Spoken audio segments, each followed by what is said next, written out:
کل 4 نشستیں ہیں جو کہ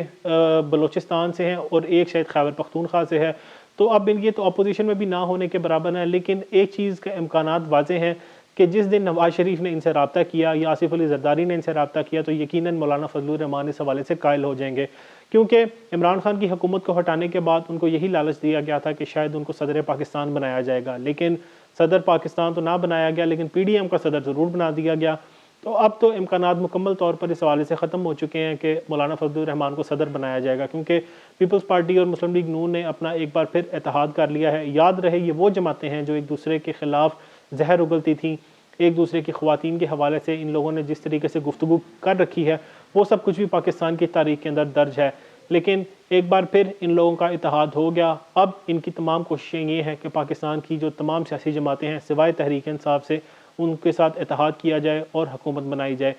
کیونکہ عمران خان کی جانب سے واضح طور پر کہہ دیا گیا ہے کہ وہ جماعتیں جن کو ہمارا مینڈیٹ چوری کر کے جن کے اندر ڈسٹریبیوٹ کیا گیا ہے ان سے کسی بھی صورت اتحاد نہیں کیا جائے گا. لیکن مولانا فضل الرحمان نے ایک چیز واضح کی ہے کہ عمران خان سے بھی بات کی جا سکتی ہے. اب دیکھنا یہ ہے کہ آنے والے وقت کے اندر معاملات کس طرف جاتے ہیں, لیکن مولانا فضل الرحمان کا پی ڈی ایم کے اندر حصہ نہ ڈالنا یقیناً ایک بہت بڑی ڈیولپمنٹ ہے, کیونکہ مولانا فضل الرحمان جب انتخابات کو مسترد کر رہے ہیں تو یقیناً یہ بات ماننے والی ہے کہ پاکستان کے اندر جو انتخابات ہوئے ہیں یقیناً وہ شفاف نہیں ہوئے. خیر یہ تو تمام لوگ کہہ رہے ہیں, کیونکہ جو لوگ جیتے ہیں وہ یہ ماننے کو تیار نہیں ہے کہ ہم جیتے ہیں. وہ اس منظر عام پر آ کر یہ بات کر رہے ہیں کہ جی ہم لوگ تو یہاں جیتے ہی نہیں, ہمیں کس طرح جتوا دیا گیا. بہت سی مثالیں آپ کے سامنے ہیں, ویڈیو پیغام جاری کیے جا رہے ہیں کہ ہم تو تیسرے یا چوتھے نمبر پر تھے لیکن ہمیں صبح پتہ چلا جی کہ ہم یہاں پر کامیاب ہو چکے ہیں. تو ان کے اندر شاید کچھ ضمیر زندہ تھا ان کا, انہوں نے یہ اعلان کر دیا کہ جی یہاں پر تحریک انصاف کو مینڈیٹ دیا گیا تھا اور ہمیں یہاں پر شاید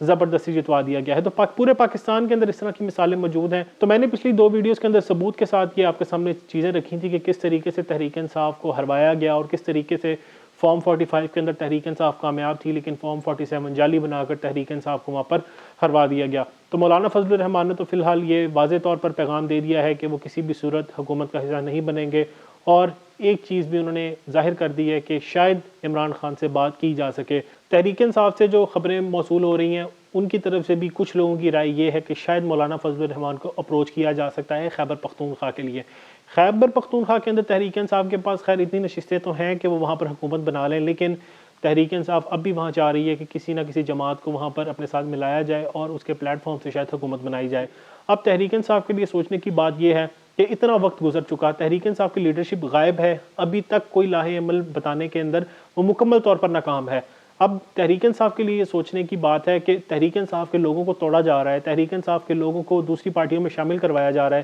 لیکن اب تک تحریک انصاف کی لیڈرشپ خاموش ہے. یاد رہے یہ تمام وہ لوگ جو اس وقت مین لیڈرشپ کے اندر موجود ہیں ان کو پہلی دفعہ انتخاب لڑنے کا موقع ملا اور عمران خان کی وجہ سے آج یہ لوگ قومی اسمبلی میں جانے کے لیے تیار ہیں, اور بہت سے لوگ صوبائی اسمبلی کے لیے انتخاب لڑ رہے تھے اور وہاں پر کامیاب بھی ہوئے ہیں. اب یہ تحریک انصاف کا امتحان ہے. عمران خان کو چاہیے کہ ان کو اہم ہدایات جاری کریں, کیونکہ عمران خان بھی اس وقت صرف اور صرف اس بات پر فوکس کر رہے ہیں کہ حکومت کس طریقے سے بنائی جائے. لیکن ایک بات یہ ہے, حکومت بنانے کی بات تو بالکل درست ہے, لیکن یہ بھی چیز دیکھنی چاہیے کہ ان کے لوگوں کو توڑا جا رہا ہے لیکن اب تک اس کا کسی بھی قسم کا رسپانس نہیں آیا, نہ ہی اس کا کسی قسم کا بھی سدباب کیا جا سکا ہے. اب عمران خان کی جانب سے علی امین گنڈا پور کو وزیر اعلیٰ خیبر پختونخوا بنانے کا اعلان کیا گیا تھا. یقیناً یہ اعلان تو بڑا ہی زبردست ہے, لیکن ایک چیز واضح ہے یہ بہت سے لوگوں کو منظور نہیں ہے, اور آپ سمجھ رہے ہیں میں جن کے حوالے سے بات کر رہا ہوں, تو ان کی جانب سے تو یہ خاص طور پر پیغام جاری کر دیا گیا ہے کہ علی امین گنڈا پور ہمیں کسی بھی صورت قبول نہیں ہے. اب عوام نے تو علی امین گنڈا پور کو ووٹ دے دیا اور مولانا فضل الرحمان کے مقابلے میں ان کو بھاری لیڈ کے ساتھ کامیاب کیا. اب یہاں پر تو ووٹ دینے والے اور قبولیت دینے والے عوام ہے, لیکن پاکستان کے اندر ایک رواج ہے کہ اوپر سے بھی قبولیت آنی چاہیے تب ہی پاکستان کے اندر حکومت بنائی جا سکتی ہے. تو خیر اب تک جو پیغامات اسد کیسر سمیت تحریک انصاف کی خیبر پختونخوا لیڈرشپ کو جو ملے ہیں ان کے اندر ایک ہی چیز واضح طور پر کہی گئی ہے کہ علی امین گنڈا پور کو وزیر اعلیٰ خیبر پختونخوا نہیں بننے دیا جائے گا. اب دیکھنا یہ ہے کہ معاملات کس طرف جاتے ہیں, اور اسی چیز کو ٹیکل کرنے کے لیے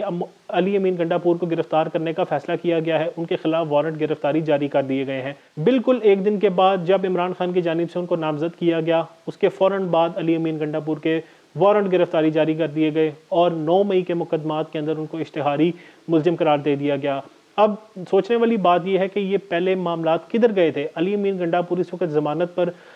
باہر ہیں اور عدالتوں نے ان کو اس وقت ریلیف دے رکھا ہے، لیکن ایک دم سے ان کا کسی اور مقدمات میں وارنٹ گرفتاری نکل آنا یقیناً اس چیز کی جانب اشارہ کرتا ہے کہ مولانا فضل الرحمان کو ہرانے والے علی امین گنڈا پور کی قبولیت اس وقت خیبر پختونخوا کے اندر نہیں کی جا رہی۔ عوام کی جانب سے تو قبولیت دے دی گئی کیونکہ علی امین گنڈا پور نے بہت بھاری لیڈ کے ساتھ مولانا فضل الرحمان کو ان کے آبائی علاقے کے اندر شکست دی، لیکن اب تک ان کو دوسری قبولیت نہیں دی جا سکی، اسی لیے ان کے وارنٹ گرفتاری جاری کر دیے گئے ہیں۔ اب تحریک انصاف کی جانب سے دیکھنا ہے یہ ہے کہ آنے والے وقت میں کس قسم کا پلان دیا جاتا ہے، لیکن 9 مئی کے واقعات کے اندر علی امین گنڈا پور کو اشتہاری قرار دیا گیا ہے، ان کو مفرور قرار دیا گیا ہے اور اس کے ساتھ ساتھ ان کے وارنٹ گرفتاری جاری کر کے ایک پیغام دے دیا گیا ہے کہ علی امین گنڈا پور وزیر اعلیٰ خیبر پختونخوا نہیں بن سکتے۔ اب سوچنے والی بات یہ ہے کہ مریم نواز جس کی پاکستان کی سیاست کے اندر کسی بھی قسم کا تجربہ نہیں ہے، نہ ہی ان کی کسی قسم کی کریڈیبلٹی ہے، نہ ہی وہ اس سے پہلے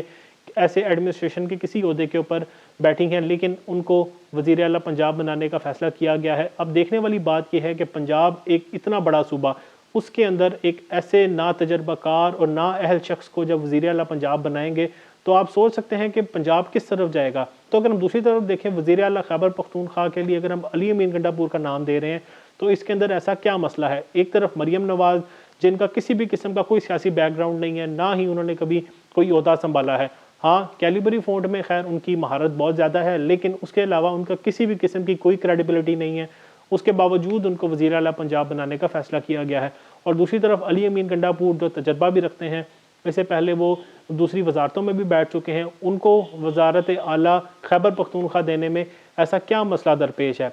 خیر، جس طریقے سے پاکستان کے اندر دھاندلی ہوئی، جس طریقے سے تحریک انصاف کی جیتی ہوئی نشستوں کو مسلم لیگ نون اور پیپلز پارٹی کی جھولی میں ڈالا گیا، پاکستان کی عوام نے تو دیکھا، لیکن انہوں نے یہی سوچا تھا جو پاکستان کے اندر انتخابات کروا رہے تھے کہ شاید یہ معاملات پاکستان کے اندر ہی رہیں گے، لیکن جس طریقے سے عالمی میڈیا نے، انٹرنیشنل میڈیا نے اس چیز کی کوریج کی، یقیناً پاکستان کے اندر جو رہنے والے لوگ ہیں وہ فخر محسوس نہیں کریں گے، کیونکہ پاکستان کے اندر ہونے والے انتخابات کو کور کرنے کے لیے باہر سے صحافی یہاں پر آئے اور انہوں نے جس طریقے سے یہاں پر اس کی کوریج کی، اسی طرح کا امیج پاکستان کا باہر کی دنیا میں گیا۔ جس طریقے سے پولنگ کے دوران لوگ پولنگ اسٹیشن کے اندر گھسے، وہاں پر بیلٹ باکسز کو توڑا گیا، ووٹس کو جلایا گیا، یقیناً پاکستان کے اندر ہونے والے انتخابات میں جس طریقے سے دھاندلی کی گئی، یہ تمام چیزیں صحافیوں کی جانب سے کور کی گئیں اور پاکستان کا جو امیج ہے وہ باہر کس طریقے سے دکھایا گیا وہ سب کچھ آپ بخوبی جانتے ہیں۔ یاد رہے اس چیز کا آغاز یعنی پاکستان کے اندر ہونے والی جو صورتحال اس وقت بنی ہے، اس کی ذمہ دار یقیناً سپریم کورٹ آف پاکستان اور الیکشن کمیشن ہے۔ سپریم کورٹ آف پاکستان کی جانب سے تحریک انصاف سے بلے کا نشان واپس لینا اس چیز کا آغاز تھا کہ اب آنے والے وقت کے اندر پاکستان کے اندر سیاسی استحکام نہیں پیدا ہو سکے گا۔ تحریک انصاف سے بلے کا نشان واپس لے لیا، تحریک انصاف کے لوگوں نے اب آزاد امیدوار ہوتے ہوئے انتخاب لڑا۔ اب اصل معاملہ یہاں پر پیدا ہوگا کہ تحریک انصاف کے وہ جو لوگ ہیں ان کو خریدا جائے گا، ہارس ٹریڈنگ کی جائے گی۔ تو کیا آپ سمجھتے ہیں کہ ایسے حالات کے اندر پاکستان کے اندر استحکام آ سکے گا؟ کیونکہ تحریک انصاف کے نام پر ووٹ لینے والے لوگوں کو اب خریدنا، ہارس ٹریڈنگ کرنا آنے والے وقت کے اندر کیسا اثر پاکستان کے اوپر ڈالے گا؟ تو یہ سوچنے والی بات ہے اور یہ تمام چیزیں انٹرنیشنل میڈیا کی جانب سے ہائی لائٹ کی گئی ہیں، لیکن پاکستان کے اندر اس کے اوپر غور کرنے کے لیے کوئی بھی تیار نہیں ہے۔ خیر، خلاصہ یہ ہے کہ پاکستان کے اندر انتخابات کروائے گئے، تحریک انصاف کو مینڈیٹ ملا، لیکن تحریک انصاف کے مینڈیٹ کو مختلف جماعتوں کے اندر ڈسٹریبیوٹ کر دیا گیا۔ رات 10 بجے تک تحریک انصاف بھاری لیڈ کے ساتھ کامیاب ہو رہی تھی، لیکن اگلی صبح تحریک انصاف کی وہ تمام نشستیں جہاں پر وہ کامیاب ہو رہی تھیں دوسری جماعتوں کو وہاں پر جتوا دیا گیا۔ اور سب سے بڑی بات یہ کہ جن لوگوں کو جتوایا گیا وہ اب یہ تسلیم کر رہے ہیں کہ وہ وہاں پر کامیاب نہیں ہوئے تھے، تو لہٰذا وہ یہ نشست نہیں لے سکتے۔ اس کی بہت سی مثالیں ہمارے سامنے آئیں، لیکن اب تک کسی نے بھی اس کا نوٹس نہیں لیا۔ سپریم کورٹ آف پاکستان کو چاہیے تھا اس کا نوٹس لے۔ جس طریقے سے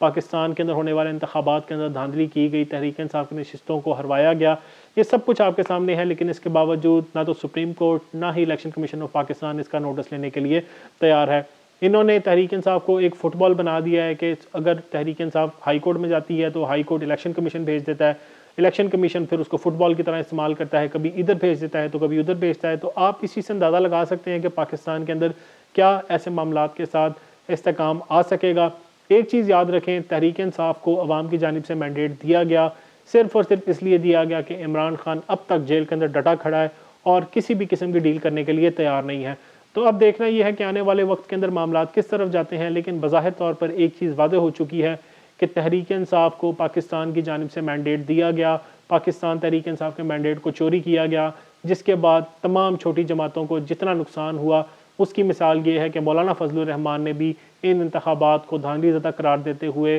حکومت میں حصے دار بننے سے انکار کر دیا ہے۔ اب دیکھنا یہ ہے کہ تمام سیاسی جماعتیں جو کہ بڑی سیاسی جماعتیں ہیں انہوں نے ایک تو اس کو دھاندلی زدہ بھی قرار دیا ہے، لیکن ان جعلی ووٹوں کے ساتھ اسمبلی میں بیٹھنے کے لیے بھی تیار ہیں۔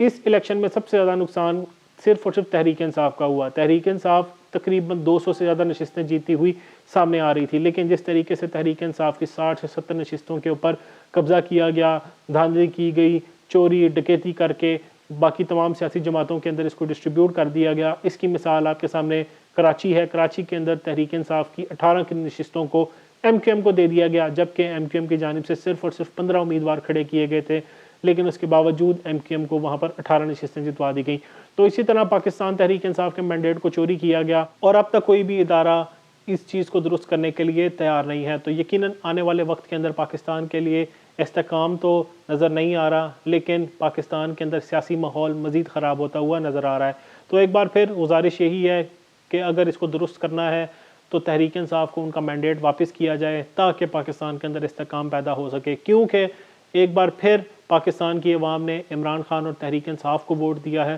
تو جمہوریت کا حسن یہ ہے کہ اگر آپ کے مخالف کو ووٹ دے کر کامیاب کروا دیا جائے تو اس کو اعتراف بھی کریں اور اس کا احترام بھی۔ والسلام۔